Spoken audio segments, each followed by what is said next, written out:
The gunshot echoed through the ballroom, freezing every guest in their finery as Katherine Ashcroft stood trembling, her hand still raised where she had pushed away Maxwell Hollingsworth III, the son of Texas's most powerful railroad tycoon. His ego wounded more than his body, Maxwell's face contorted with rage as he pointed at Katherine, blood trickling from his split lip where he'd fallen against a decorative table. "You dare reject me," he snarled, his voice carrying across the sudden silence of the 1876 Republic, Texas Spring Gala. "After your father has arranged everything." Katherine's heart hammered against her corset as she stared back at the man her father had promised her to without her consent. At 22, she had spent years being groomed as the perfect society wife, but tonight something had snapped when Maxwell had cornered her on the balcony, his liquor-soaked breath hot against her neck as his hands wandered where they shouldn't. "I would rather die than marry you," Katherine declared, her voice steady despite the terror coursing through her veins. The crowd gasped collectively. Her father, George Ashcroft, banker and one of the wealthiest men in the county, pushed through the stunned onlookers, his face purple with rage. "Katherine, apologize this instant," he hissed, gripping her arm so tightly she winced. "No, father." The words came out stronger than she expected. "I won't marry a man who thinks he owns me before vows are even spoken." Maxwell straightened his jacket, composing himself. "George," he addressed her father with cold precision, "control your daughter or our business arrangements will need reconsideration."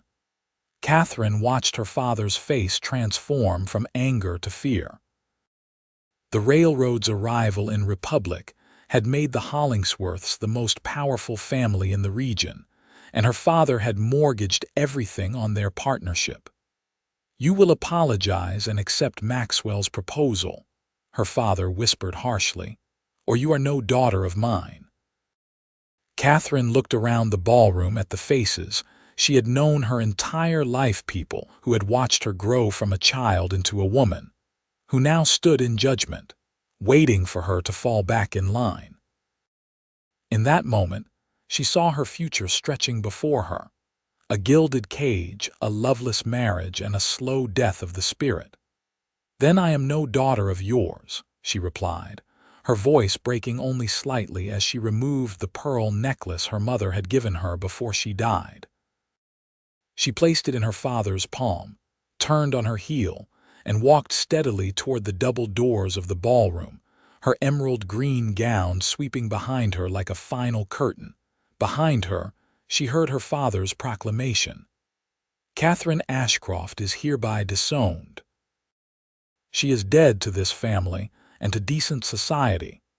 Anyone offering her aid will face the same banishment." Katherine didn't look back as she stepped into the cool spring night, the stars above Republic, Texas, the only witnesses to her terrifying new freedom. She made it 3 streets before the reality of her situation crashed over her. She had no money, no possessions beyond the clothes on her back, and nowhere to go. The town was small enough that word would spread by morning, and no respectable establishment would take her in. The sound of approaching horses made her duck into an alley. 4 riders passed Maxwell and his friends, no doubt searching for her. Her heart pounded as she pressed herself against the rough wooden wall of the mercantile. "Need a place to hide, miss?" Katherine nearly screamed, but a weathered hand gently covered her mouth. She found herself looking into the kind eyes of an elderly woman she recognized as Mrs. Abernathy, who sold flowers near the church. "They're hunting for you, child. The Hollingsworths don't take rejection well." The old woman glanced toward the street. "I've got a wagon behind the livery. If you want to leave Republic, now's your chance." "Why would you help me?" Katherine whispered. Mrs. Abernathy's eyes hardened. 20 years ago, I made the mistake of accepting a proposal I didn't want. Don't much care to see another young woman make the same mistake." She pressed a small coin purse into Catherine's hand. "It ain't much, but it'll get you to Willow Creek. My sister runs a boarding house there." An hour later, Catherine found herself hidden beneath blankets in the back of a small wagon, leaving behind everything she had ever known. She sobbed silently as the town of Republic disappeared behind her, uncertain if the pounding in her chest was terror or exhilaration. Dawn broke as Mrs. Abernathy's wagon crested a hill. "Willow Creek's just beyond that ridge," the old woman said, pointing to a distant valley where morning mist still clung to the treetops. "My sister will take you in, but you'll need to work. It won't be the life you're used to." Catherine nodded, her eyes red-rimmed from crying but her resolve hardening with each mile between herself and Republic. "I can learn. You'll need a new name, too. The Hollingsworths have connections." Catherine thought for a moment. Kate Adams." She discarded her privileged past with those simple words, determined to forge a new identity. Willow Creek proved to be little more than a dusty main street with a handful of businesses, nothing like the prosperous Republic she had left behind. Mrs. Abernathy's sister, Irene Foster, was a stern-faced woman who looked Catherine up and down with obvious skepticism. "She's used to fine linens and servants, Mabel," Irene said to her sister. "Look at those hands, never seen a day's work." "I can work," Catherine now Kate insisted, straightening her shoulders. "I can learn whatever needs doing." Irene snorted but nodded. "First lesson, that fancy dress comes off. You'll stand out like a peacock in a chicken coop. Mabel, lend her something practical before you head back." That evening, after Mrs. Abernathy departed for the return journey to Republic, Kate stood in her small attic room at the boarding house, staring at her reflection in the cracked mirror. The simple cotton dress hung loosely on her frame, the coarse fabric nothing like the silks and satins she was accustomed to. Her long auburn hair, once elaborately styled, was now pulled back in a simple braid. "So this is Kate Adams," she whispered to herself, hardly recognizing the woman who stared back at her. The following weeks were a brutal education. Kate's hands blistered, then calloused as she learned to scrub floors, beat rugs, and haul water. She burned her first attempts at biscuits, shrunk woolen blankets in the wash, and collapsed into exhausted sleep each night. But with each passing day, she grew stronger, more capable, and strangely, more at peace with her decision.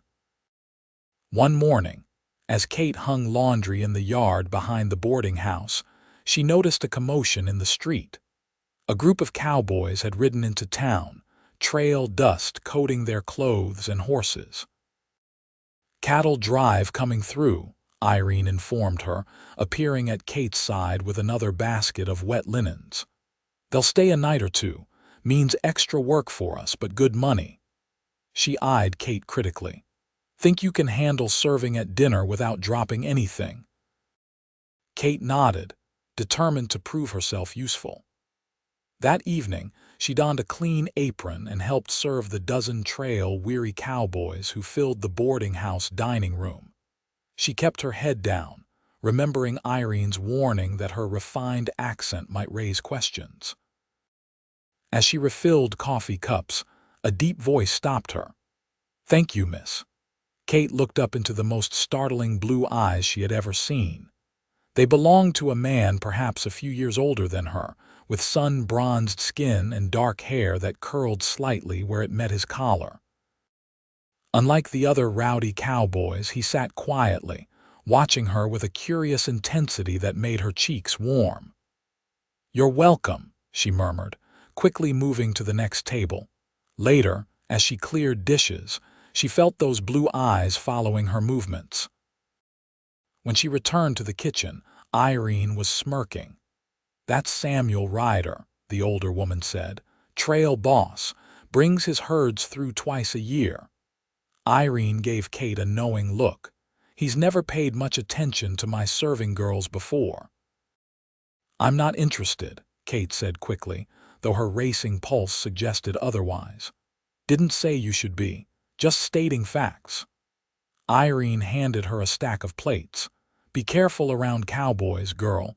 They drift in and out like tumbleweeds, not the sort for a woman looking to rebuild her life." Kate nodded, but found herself wondering about Samuel Ryder long after the boarders had retired for the evening. The cattle drive was scheduled to remain in Willow Creek for 2 days while supplies were replenished. The following morning, Kate was sweeping the front porch when Samuel Ryder approached, his hat in his hands. "Morning, miss," he said, his voice carrying the slight drawl of someone who had spent time in Texas but wasn't born there. "Good morning, Mr. Ryder," Kate replied, keeping her eyes on her broom. "You know my name, but I don't know yours," he said with a smile that crinkled the corners of his eyes. "Kate Adams," she responded, offering the name that still felt foreign on her tongue. "Pleased to meet you properly, Miss Adams." He studied her for a moment. "You're new around here." It wasn't a question, but Kate felt compelled to answer anyway. "Yes, I arrived a few weeks ago. From," Kate hesitated, "east of here." Samuel nodded, not pressing further. "I wondered if you might point me toward a good place to purchase supplies.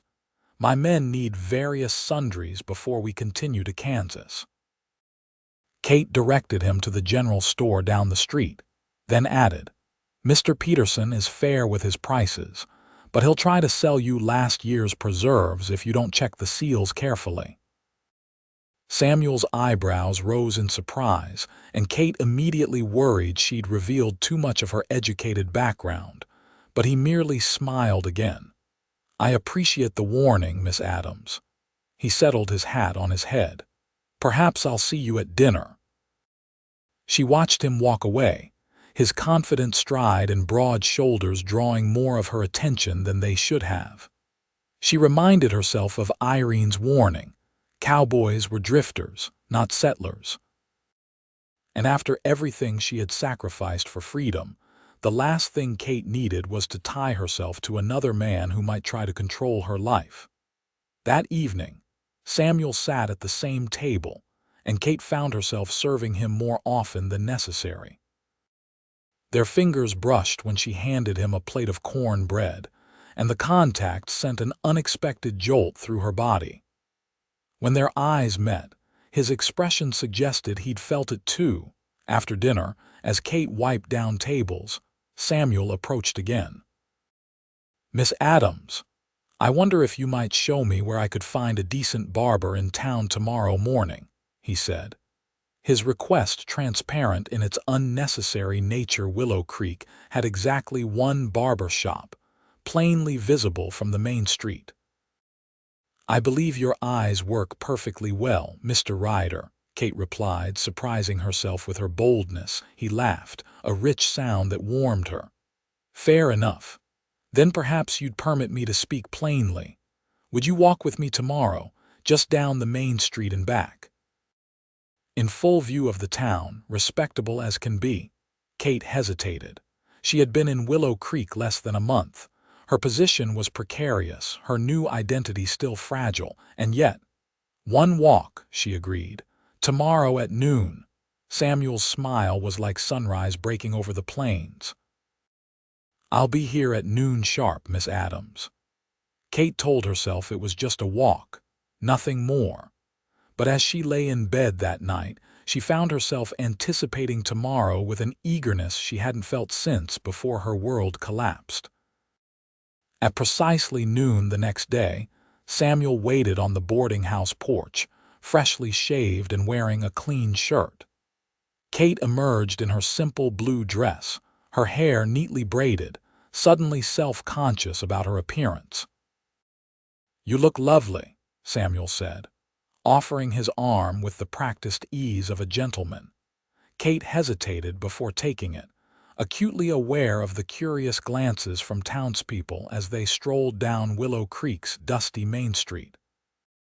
She had been careful to avoid attention during her weeks in town, and now she felt exposed. "Tell me about your cattle drive," she prompted, hoping to keep conversation on safe topics. 2,000 head of longhorns bound for the railhead in Dodge City, Samuel explained. We started in South Texas near San Antonio. It's my 3rd year running this route. You're young to be a trail boss, Kate observed. 28 next month, he confirmed. Started as a wrangler at 16, worked my way up. His blue eyes studied her. And you, Miss Adams. What brought you to Willow Creek? Kate looked away. A fresh start. Samuel didn't press, and Kate was grateful. Instead, he told her about growing up on a small ranch in Colorado, losing his parents to influenza and finding work with cattle drives. His stories painted pictures of wide open spaces and freedom that stirred something in Kate's soul. I hope to have my own ranch someday, he confided as they turned back toward the boarding house. Just a modest spread, but mine. That sounds wonderful, Kate said, meaning it. His dream was simple but honest, nothing like the ambitious schemes of men like Maxwell Hollingsworth, who measured success in power over others. As they reached the boarding house steps, Samuel paused. My men and I ride out tomorrow at dawn. Kate nodded, ignoring the pang of disappointment. Safe travels, Mr. Ryder. Samuel, he corrected gently. And I come through Willow Creek again in the fall, driving another herd north. His eyes held hers. I'd like to call on you then if you're amenable. That's months away, Kate said, surprised by his suggestion. Some things are worth waiting for, Miss Adams. He lifted her hand and pressed a respectful kiss to her knuckles. Until fall, then. Kate watched him walk away, a strange mixture of emotions swirling within her. She had spent weeks rebuilding her life, focusing solely on survival and independence.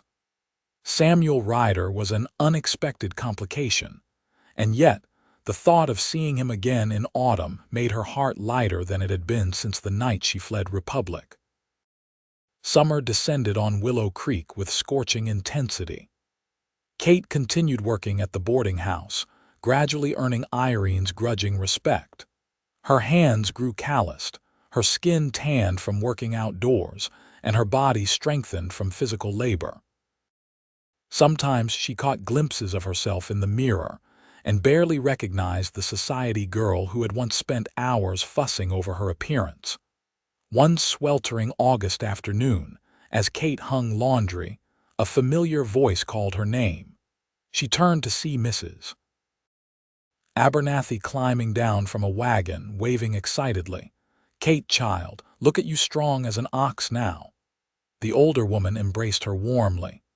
Mrs. Abernathy, what brings you to Willow Creek? Kate asked, leading her to the shade of the porch. The old woman's expression grew serious. News from Republic, I'm afraid. Your father's been asking questions, showing your portrait around. The Hollingsworths have put out a reward for information on your whereabouts. Kate's blood ran cold. They're still searching for me, after all this time. Maxwell Hollingsworth isn't a man who accepts being refused, especially publicly. Mrs. Abernathy squeezed her hand. I thought you should know. Be extra careful. That night, Kate could hardly sleep. She had begun to feel secure in her new identity, but Mrs. Abernathy's warning shattered that comfort. If Maxwell tracked her to Willow Creek, what would stop him from forcing her to return? She had no legal protections, no family to defend her. The following morning, Irene found Kate pale and red-eyed at breakfast. Without preamble, the older woman sat down across from her. Mabel told me about Republic, she said bluntly. You're running from something serious, aren't you, girl? Kate nodded slowly. A man my father wanted me to marry, a powerful man. Irene's weathered face softened slightly. Figured it was something like that. Your hands were too soft for a working girl when you arrived, but you had the look of someone who'd rather die than go back to where they came from. She poured them both coffee. You're safe here for now. Willow Creek's small enough that strangers stand out. If anyone comes asking about a young woman matching your description, we'll have warning." Kate blinked back tears at the unexpected kindness. "Thank you, Irene." The older woman merely nodded and stood. "Don't thank me yet. I'm doubling your workload since you're apparently worth searching for." But there was a glint of humor in her eyes as she added, "Can't have you getting soft again." August faded into September, and then October brought the first crisp mornings that hinted at the approaching winter. Kate found herself watching the trail leading into town, remembering Samuel's promise to return with the fall drive. She told herself her anticipation was merely for the distraction his presence would provide from her worries about Maxwell's search, but her racing heart suggested otherwise. On a golden afternoon in mid-October, the distant sound of lowing cattle and shouts of cowboys drifted into town. Kate was sweeping the boarding house porch when she saw dust rising from the south trail. She paused, shading her eyes, and spotted the unmistakable sight of a large cattle herd approaching. "Expecting someone?" Irene asked knowingly as she joined Kate on the porch. "Just curious about the drive," Kate replied, though she couldn't hide the color that rose to her cheeks. Irene snorted. "Get inside and help Jenny prepare extra beds. We'll be full tonight." Kate spent the afternoon in a flurry of activity, changing linens and preparing the dining room for the influx of hungry cowboys. She told herself not to be disappointed if Samuel wasn't with this particular drive. There were many cattle outfits on the trails between Texas and Kansas. As dusk fell, the boarding house door swung open, and trail-dusty men began filing in, their spurs jingling with each step. Kate kept her eyes lowered as she directed them to rooms and informed them about dinner arrangements. Her heart sank as more and more unfamiliar faces appeared with no sign of Samuel. She was filling water pitchers in the kitchen when a knock sounded on the door frame behind her.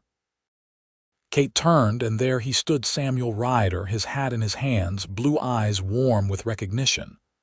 "Miss Adams," he said simply, but the way he said her name made it sound like poetry.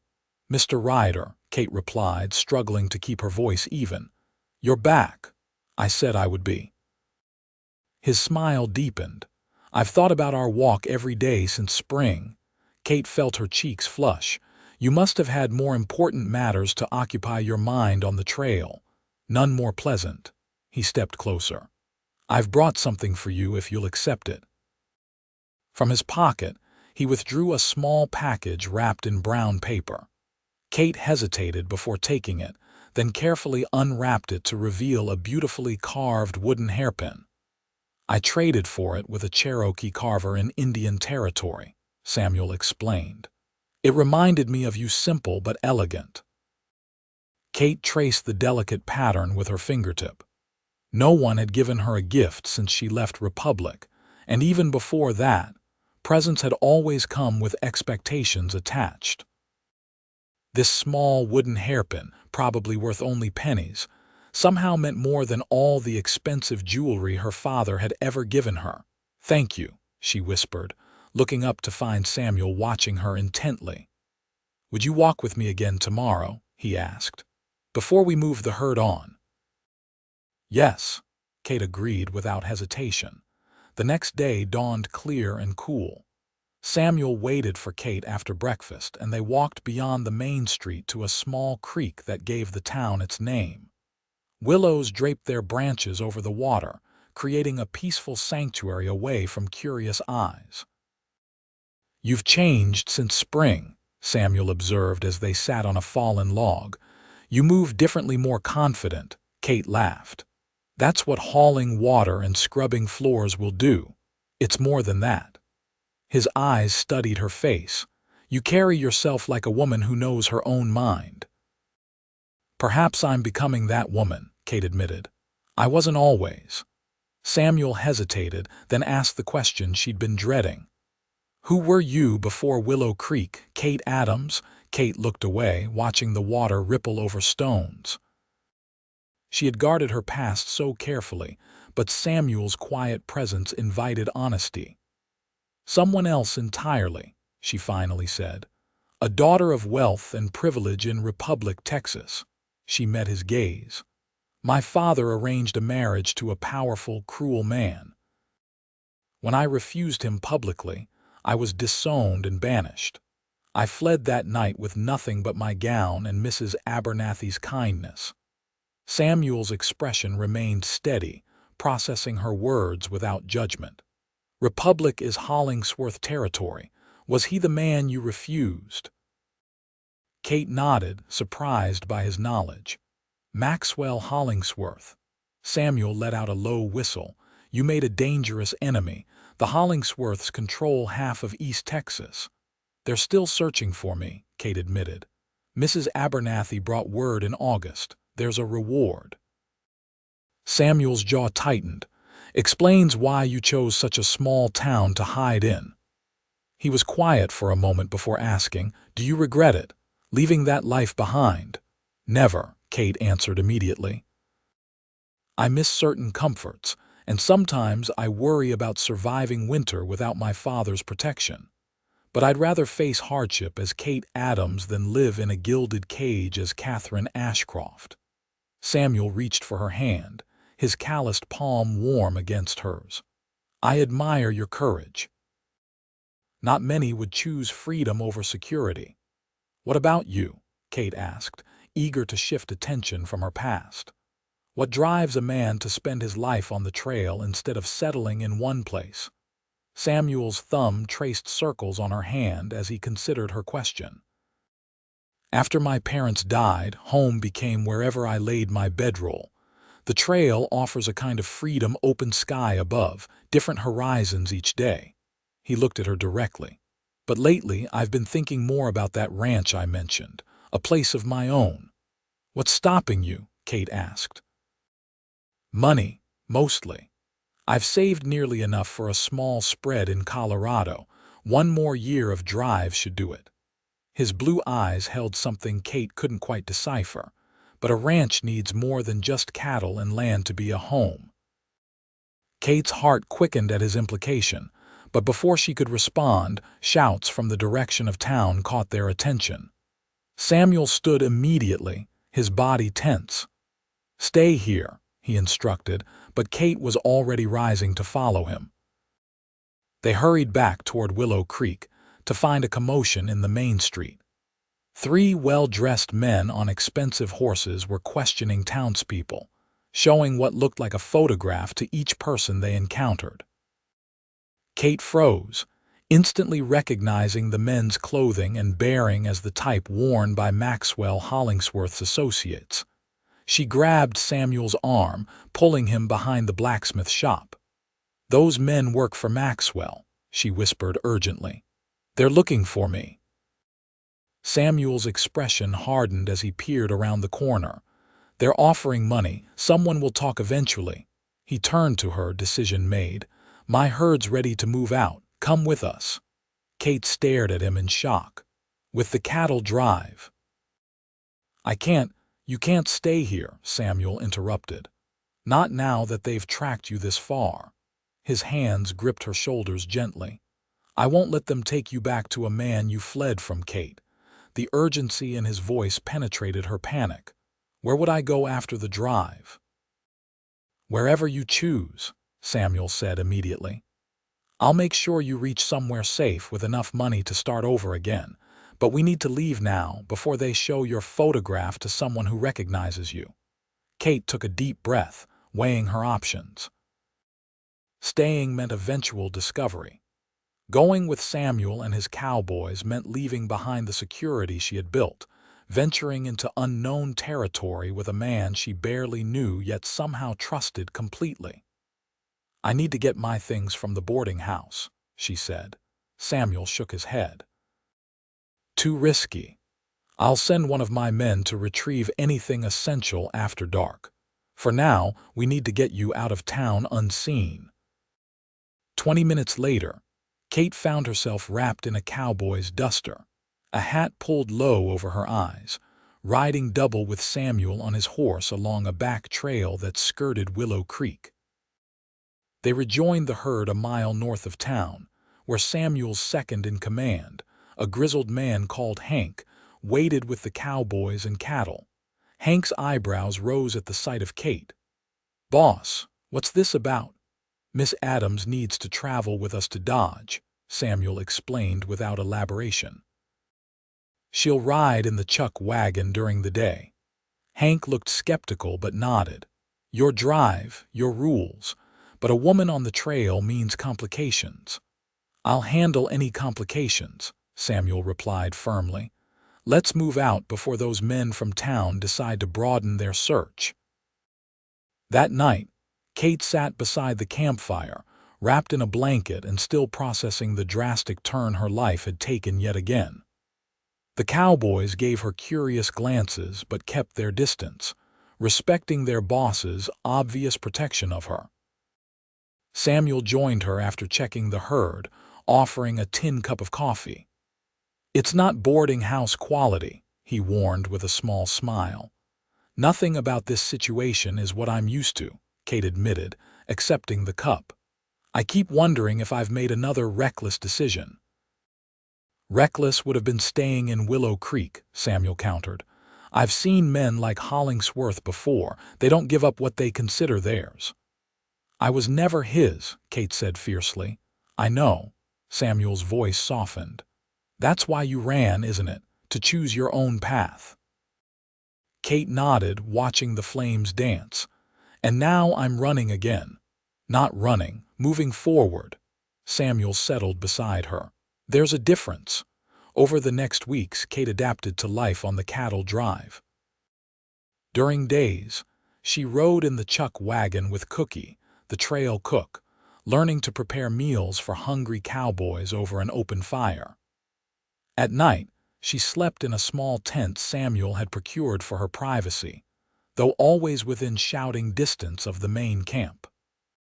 The cowboys, initially wary of a woman's presence, gradually accepted her, especially after she proved herself useful by mending torn clothing and treating minor injuries with surprising skill, remnants of her finishing school education that finally found practical application. Samuel maintained a respectful distance in front of his men, but each evening he would join Kate by the fire, their conversations growing deeper as miles accumulated beneath the wagon wheels. She learned about his childhood in Colorado, his dreams for his ranch, his quiet intelligence that belied his frontier occupation. In turn, she shared more of her life in Republic, her love of literature, her mother's early death, her father's obsession with social climbing that had ultimately led to her banishment. 2 weeks into the journey, a fierce storm blew in from the west, sending lightning cracking across the darkened sky. The cattle grew restless, and Samuel ordered the men to ride closer, singing to calm the herd. Kate huddled in her tent, the canvas whipping in the wind until a particularly violent gust tore one of the stakes from the ground. Rain poured in through the opening, soaking her bedroll instantly. She grabbed her shawl and dashed toward the chuck wagon, only to find it already crowded with 3 cowboys seeking shelter. "Miss Adams." Samuel appeared through the downpour, water streaming from his hat. Without hesitation, he took her arm and led her to his own tent, slightly larger than hers and securely staked. "Get inside," he urged, holding the flap open. "I need to help with the herd." "But your things," Kate protested, "are less important than you catching pneumonia," he finished firmly. "I'll check on you when we've settled the cattle." Inside his tent, Kate found herself surrounded by Samuel's sparse possessions: a bedroll, saddlebags, and a worn copy of the Iliad that surprised her with its scholarly nature. She removed her soaked outer clothes, wrapped herself in his dry blanket, and waited as the storm raged. Nearly 2 hours passed before Samuel returned, drenched and exhausted. He hesitated at the tent entrance when he saw Kate awake. "The herd's calm now," he reported, remaining half outside despite the continuing rain. "I can find another place to sleep." "Don't be ridiculous," Kate said, suddenly bold. "You're soaking wet and it's your tent. Come in before you drown." Samuel ducked inside, removing his dripping coat and hat. Water plastered his shirt to his body, revealing the muscled contours beneath.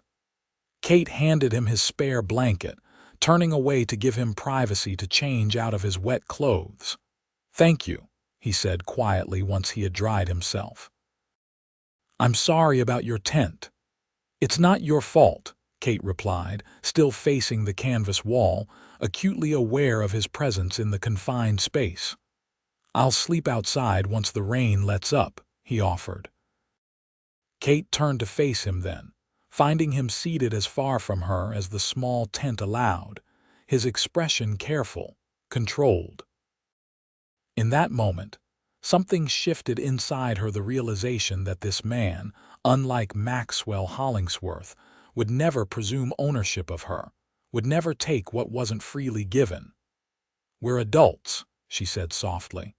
"We can share this space for one night without impropriety." Samuel's eyes held hers in the lantern light. "I don't want to damage your reputation." Kate laughed gently. "My reputation was destroyed the moment I refused a Hollingsworth in public, Samuel. And out here, who would know or care? I would care," he replied seriously. "Not about outdated social rules, but about your comfort and safety." His concern, so different from the possessive control she had fled, warmed her more than the blanket around her shoulders. "I feel safer with you than I have since leaving Republic," she admitted. They talked through the night as rain drummed on canvas, their conversation turning to deeper matters: hopes, fears, philosophies about life and love. As dawn approached and the storm finally abated, Kate found herself watching Samuel's face as he described the valley in Colorado, where he hoped to build his ranch. "There's a creek running through a meadow with pines on the north slope for shelter from winter winds," he explained, his eyes distant with the vision. "Good grazing land, enough water. Simple, but good land can make for a good life." "It sounds beautiful," Kate murmured, imagining the scene.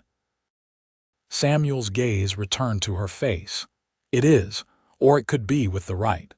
He trailed off, then finished, "with the right future." Something unspoken hung between them, possibilities neither was ready to voice. When they emerged from the tent the following morning, both were careful to maintain appropriate distance in front of the cowboys, though Kate caught knowing glances exchanged among the men. The drive continued northward, and with each passing day, Kate felt herself growing stronger, more capable, and increasingly drawn to Samuel.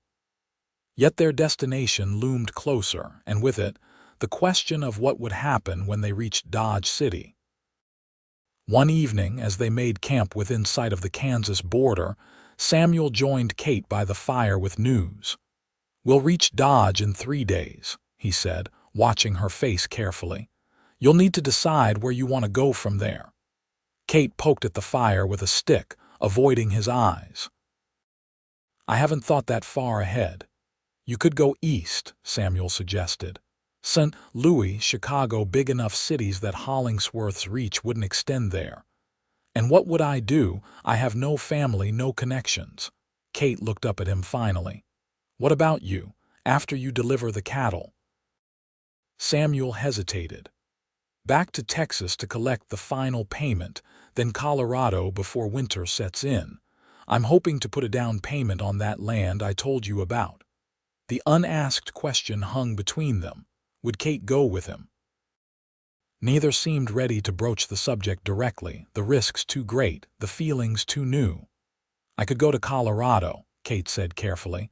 "I've heard it's beautiful country." Hope flickered in Samuel's eyes. "It is, especially in autumn." Their conversation was interrupted by Hank, who approached with an unusually serious expression. "Ryder coming in from the south, boss. Says he's got news from Willow Creek." Samuel stood immediately. "Stay here," he told Kate before following Hank to the edge of camp.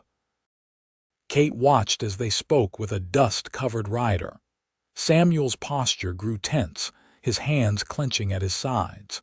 When he returned to the fire, his expression was grim. "Hollingsworth's men burned down the boarding house after you disappeared," he said without preamble. "They're still following the trail, offering more money for information. A cowboy from another outfit was in Willow Creek when it happened and recognized me when he passed our herd. Thought I should know." Kate's hand flew to her mouth. "Irene, Mrs. Abernathy."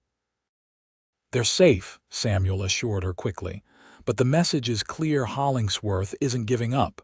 "This is my fault," Kate whispered, tears filling her eyes. "I've brought destruction to people who helped me."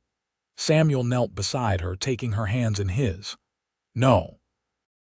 The fault lies with a man who believes he can buy and own another human being. You had every right to refuse him, every right to seek your freedom." Kate blinked back tears. "What am I going to do? I can't keep running forever." Samuel was quiet for a long moment, his thumbs tracing circles on her hands. When he spoke, his voice was low and tense. "Marry me." Kate stared at him in shock. "What? Marry me?" he repeated, more firmly this time. "Not just for protection, though as my wife you'd have that. But because these weeks on the trail have shown me what kind of woman you are: brave, adaptable, kind. Because I find myself thinking about you when I should be focused on the herd. Because I want to build that ranch in Colorado with you beside me." "Samuel," Kate breathed, her mind reeling. "We barely know each other." "We know what matters," he countered. "I know you value your freedom above comfort or security. You know I would never cage you." His blue eyes held her steadily. "I'm not asking you to be my possession, Kate. I'm asking if we could choose each other." Those words, "choose each other," resonated through her. All her life, choices had been made for her, paths determined by her father's ambitions. Even her escape from Republic had been a reaction, a desperate flight from an intolerable situation. This was different, a step toward something, not away. "If I say yes," she asked carefully, "would you expect me to be a traditional wife? Submissive, obedient?" Samuel's laugh was unexpected. "I've watched you argue with Cookie about proper biscuit technique and outshoot Hank at target practice. I'd be a fool to expect submission from you." His expression sobered. "I want a partner, Kate, someone to share decisions, share work, share life. That's what marriage should be." Kate looked into the fire, processing his words. She had known Samuel Ryder for only weeks, yet she felt she understood his character better than men she'd known her entire life in Republic. His proposal offered not just protection from Maxwell Hollingsworth, but the chance for a life built on mutual respect rather than ownership. "I need time to think," she said finally. Samuel nodded, squeezing her hands before releasing them. "Take all the time you need. My offer stands regardless of your answer. I'll help you get safely established wherever you choose to go." That night, Kate lay awake in her repaired tent, weighing possibilities. Marriage to Samuel would provide legal protection that even Maxwell's money and influence couldn't easily overcome. Beyond that practical consideration, though, she had to admit that she had grown to care deeply for him. His quiet strength, his respect for her independence, his vision of partnership rather than possession all spoke to the kind of future she had never imagined possible. By morning, her mind was made up. She found Samuel checking the horses before the drive resumed. "Yes," she said simply when they were alone. Samuel turned, hope and caution mingling in his expression. "Yes, I'll marry you," Kate clarified. "Not from fear, not from necessity, but because I want to choose my own path and I choose you." The smile that broke across Samuel's face was like sunrise. He stepped toward her, then hesitated. "May I kiss you?" The fact that he asked that he recognized her right to determine even this confirmed Kate's decision. She nodded, and Samuel's hands came up to gently frame her face as his lips met hers in a kiss that felt like a promise. 2 days later, they reached Dodge City, a bustling, rowdy cattle town filled with saloons, brothels, and businesses catering to cowboys fresh off the trail. Samuel took Kate directly to a small church at the edge of town, where a surprised minister listened to their story, an edited version that omitted Hollingsworth's pursuit, and agreed to marry them the following day. That evening, Samuel used part of his trail boss payment to purchase a modest but respectable dress for Kate and a new shirt for himself. He also secured a private room at the least raucous hotel in town, though he insisted on sleeping in the chair while Kate took the bed. "We'll be properly married tomorrow," he explained when she protested. "One more night of propriety won't kill me." The next morning, with Hank and Cookie as witnesses, Kate Adams became Kate Ryder in a brief ceremony. The minister's wife provided flowers for Kate's hair, into which she tucked the wooden hairpin Samuel had given her in Willow Creek, a reminder of where their journey together had begun. After the ceremony, Samuel surprised Kate by producing a simple gold band. "It was my mother's," he explained as he slid it onto her finger. "I've carried it since she died, waiting for the right woman to wear it." Kate blinked back tears, overwhelmed by the significance of his gift. As they left the church, she felt both the weight of her new commitment and a profound sense of rightness in her decision. Their wedding night was spent in the same hotel, though with very different sleeping arrangements. Samuel's tenderness and patience as they discovered each other confirmed everything Kate had come to believe about his character, that his respect for her extended to every aspect of their relationship, that his desire was tempered by concern for her comfort. That passion between equals created a bond, unlike anything she had previously imagined. In the morning, Samuel traced the curve of her cheek as sunlight filtered through thin curtains. "No regrets?" he asked softly. Kate shook her head, marveling at how natural it felt to lie beside him. "None, though I am curious about our next steps." Samuel propped himself on one elbow. "I need to deliver the cattle and collect final payment. After that, we have options. We could head straight to Colorado, stake our claim before winter sets in, or we could winter somewhere more established, begin building in spring." "I vote for Colorado now," Kate decided. "I've had enough of towns and people for a while. I want to see this creek and meadow you've described so eloquently." Samuel's smile was radiant. "Then Colorado it is, Mrs. Ryder." The title still sounded foreign to Kate's ears, but she found she didn't mind it, not when it represented a choice rather than an obligation. After Samuel concluded his business with the cattle buyer, they purchased supplies for the journey to Colorado. Kate insisted on practical clothing, sturdy trousers that scandalized the shopkeeper but would serve her well for horseback travel and ranch work. "Are you certain about this?" Samuel asked as they packed their newly acquired wagon. "Colorado winters are harsh. Building a ranch from nothing won't be easy." "I survived Republic Society," Kate replied with a determined smile.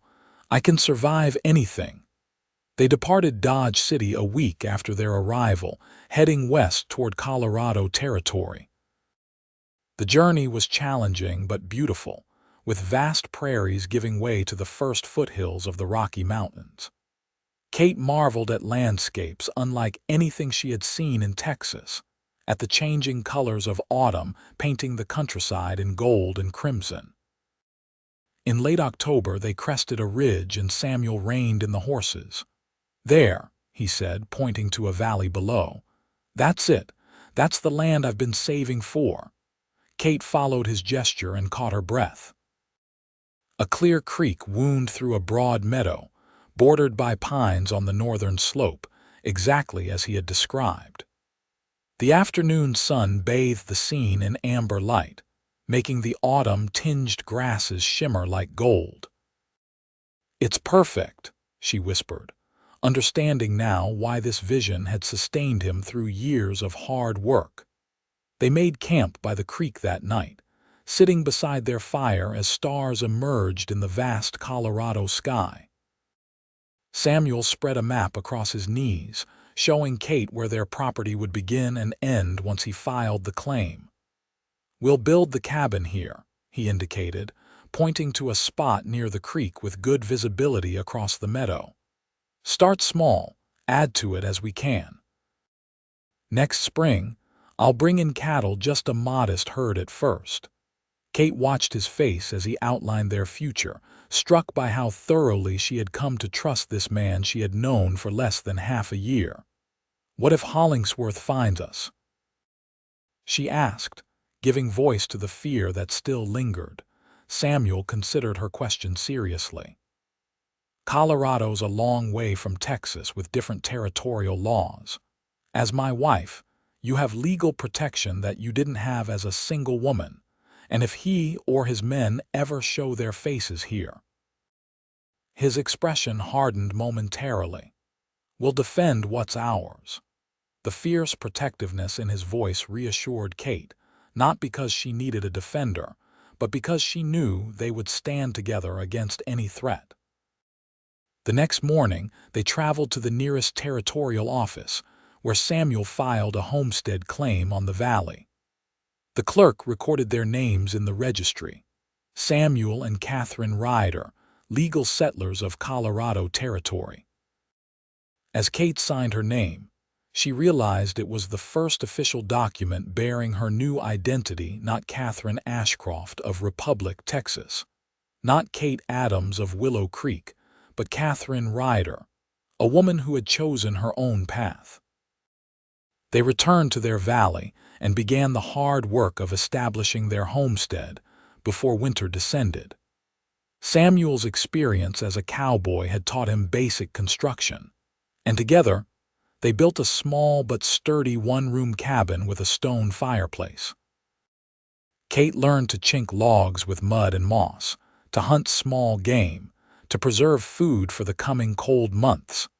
Their nearest neighbors were 5 miles away, the Peterson family, who had homesteaded 3 years earlier and generously shared knowledge and occasional supplies. Mrs. Peterson, delighted to have another woman in the vicinity, taught Kate bread-making techniques adapted for high-altitude baking. The first snow fell in late November, transforming their valley into a pristine wonderland. Kate stood in the doorway of their cabin, watching fat flakes drift from a pearl-gray sky. "Having second thoughts?" Samuel asked, coming up behind her and wrapping his arms around her waist. Kate leaned back against his chest. "Not at all. Though I am wondering how we'll pass these long winter evenings." Samuel's laugh was warm against her ear. "I have some ideas, Mrs. Ryder." That winter proved both challenging and precious. Storms sometimes kept them snowbound for days, but their cabin remained snug, their supplies adequate. During the quiet evenings, Samuel read aloud from the Iliad, or Kate shared stories from her extensive literary education. They planned their future ranch in detail, debating cattle breeds and garden layouts with equal enthusiasm. By March, when the first signs of spring began to emerge in the valley, Kate had news of her own to share. Standing at the creek where ice had begun to break up, revealing rushing water beneath, she took Samuel's hand and placed it gently on her stomach. "We'll need to add a room to the cabin," she said, watching comprehension dawn in his eyes. "Kate," he breathed, joy and wonder transforming his face. "Are you certain?" She nodded, her own happiness reflected in his expression. "Mrs. Peterson confirmed my suspicions. By autumn, there will be 3 riders in this valley." Samuel gathered her carefully into his arms as though she had suddenly become fragile, precious cargo. "I never thought," he began, his voice thick with emotion. When I bought this land, I hoped for a peaceful place of my own. I never imagined it would become a true home, with you, with a child." As summer approached, Samuel made good on his plan to acquire cattle, returning from Denver with a small herd of sturdy shorethorns better suited to Colorado's climate than the Texas longhorns he had driven north. He also brought back something unexpected: a letter forwarded from Dodge City, addressed to Katherine Ryder. Kate recognized Irene Foster's handwriting immediately and tore open the envelope with trembling fingers. The contents made her sink into a chair, her free hand covering her mouth. "What is it?" Samuel asked, alarmed by her reaction. "Maxwell Hollingsworth is dead," Kate said, scanning the letter in disbelief. "He was thrown from his horse while drunk and broke his neck. Irene heard it from a traveler passing through Willow Creek." Samuel sat beside her, processing this news. "How do you feel?" Kate considered the question honestly. "Relieved that we don't have to look over our shoulders anymore, but mostly, nothing. He already seemed like part of another lifetime." She looked up at Samuel. "Does that make me heartless?" "It makes you someone who has truly moved forward," Samuel replied, taking her hand. "The past has lost its power over you." The letter contained one more piece of news. Kate's father had suffered financial ruin after the Hollingsworth Railroad deal collapsed following Maxwell's death. George Ashcroft had been forced to sell his banking interests and now lived modestly on the outskirts of Republic. "You want to contact him?" Samuel asked after reading that portion of the letter. Kate rested her hand on her growing belly, thinking of the future rather than the past. "No. He made his choice when he chose the Hollingsworths over his daughter. I've made mine." She smiled at her husband. "I chose better." Their son, William George Ryder, was born on a crisp September evening as golden aspen leaves drifted past the cabin windows. Mrs. Peterson assisted with the birth, declaring the red-faced, lusty-lunged boy strong as his father, stubborn as his mother. Samuel held his son with awe, tears tracking unashamedly down his weathered cheeks. "He's perfect," he whispered, placing the swaddled infant back in Kate's arms. Looking down at their child, Kate felt the final pieces of her journey lock into place. From Katherine Ashcroft to Kate Adams to Katherine Ryder, mother, each transformation had brought her closer to a life of her own choosing. As autumn deepened into winter, the Ryder family settled into a new rhythm. The cabin, expanded with a small additional room, felt truly like home, with William's cradle beside the fireplace. Samuel proved to be a devoted father, singing old trail songs as lullabies and carving tiny wooden animals for when the boy grew old enough to play. On Christmas Eve, as snow fell gently outside, Samuel presented Kate with a journal bound in soft leather. "For your stories," he explained. "You tell them so well to William. I thought you might want to write them down someday." Kate ran her fingers over the blank pages, touched by his recognition of her creative spirit. "Thank you. I think I will." She handed him his own gift, a hand-knitted scarf in deep blue that matched his eyes. As they sat before the fire, their son sleeping peacefully nearby, Samuel broached a subject they hadn't discussed since leaving Dodge City. "You ever miss it? The life you had in Republic?" Kate considered the question carefully. "I miss certain comforts, certain conveniences. Sometimes I miss the music, the books." She looked around their simple cabin, at the man beside her, at their sleeping child. "But I wouldn't trade this life for all the luxury in Texas. There I existed according to others' expectations. Here I live as myself." Samuel nodded, understanding. "I've been thinking about spring. The Petersons mentioned a piano for sale in Denver. Their eldest is going east for schooling and can't take it with her. Thought it might be nice to have music in the house." Kate's eyes widened. "A piano? Samuel, that's an extravagance we can't afford." The ranch is doing well. The cattle will fetch a good price come spring. And he smiled at her tenderly. Some things are worth the expense when they bring joy. The following spring, as wildflowers carpeted their valley in a riot of color, the piano arrived by wagon from Denver, a modest upright that nevertheless required 4 men to maneuver into the cabin. Kate ran her fingers over the keys reverently, then began to play a melody she hadn't realized she still remembered. Samuel stood in the doorway, 10-month-old William on his hip, listening as music filled their home for the first time. The boy bounced in his father's arms, delighted by the new sounds. "Play something we can dance to," Samuel requested, setting William on a blanket with his wooden toys. Kate switched to a lively folk tune, laughing as Samuel demonstrated the kind of exuberant dancing cowboys performed around campfires on the trail. When she finished, he pulled her to her feet and into a slower dance that required no music beyond their synchronized heartbeats. "Are you happy, Kate Ryder?" he murmured against her hair. Kate thought about the journey that had brought her to this moment, the painful banishment that had ultimately led to liberation, the courage it had taken to keep moving forward when fear might have driven her back to the familiar. She thought about the man who held her, who had offered partnership instead of ownership, who had spoken the words that had changed her life. "We choose each other." "Completely," she answered, and kissed him as their son babbled happily at their feet, the mountain lights streaming through windows that faced a future entirely of their own making.